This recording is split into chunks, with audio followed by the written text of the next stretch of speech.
Matthew 18. At that time the disciples came to Jesus, saying, Who is the greatest in the kingdom of heaven? And calling to him a child, he put him in the midst of them and said, Truly I say to you, unless you turn and become like children, you will never enter the kingdom of heaven. Whoever humbles himself like this child is the greatest in the kingdom of heaven. Whoever receives one such child in my name receives me.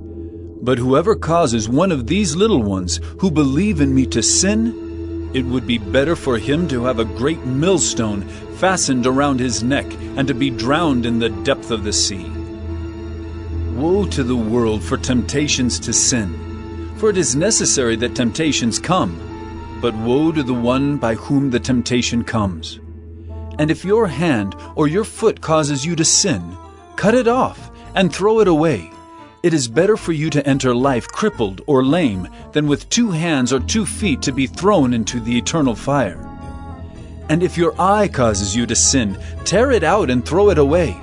It is better for you to enter life with 1 eye than with 2 eyes to be thrown into the hell of fire.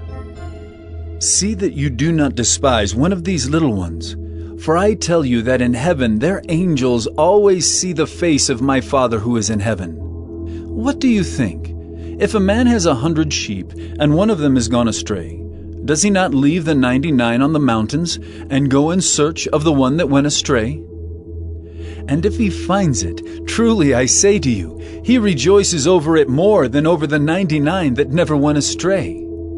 So it is not the will of my Father who is in heaven, that one of these little ones should perish.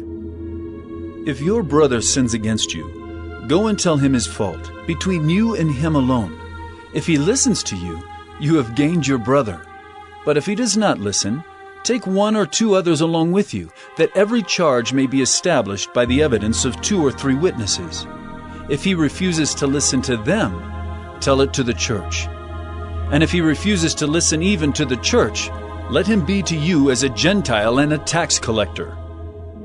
Truly I say to you, whatever you bind on earth shall be bound in heaven, and whatever you loose on earth shall be loosed in heaven. Again I say to you, if 2 of you agree on earth about anything they ask, it will be done for them by my Father in heaven. For where 2 or 3 are gathered in my name, there am I among them. Then Peter came up and said to him, Lord, how often will my brother sin against me, and I forgive him? As many as 7 times? Jesus said to him, I do not say to you 7 times, but 70 times 7. Therefore the kingdom of heaven may be compared to a king who wished to settle accounts with his servants. When he began to settle, one was brought to him who owed him 10,000 talents. And since he could not pay, his master ordered him to be sold, with his wife and children and all that he had, and payment to be made. So the servant fell on his knees, imploring him, Have patience with me, and I will pay you everything. And out of pity for him, the master of that servant released him and forgave him the debt.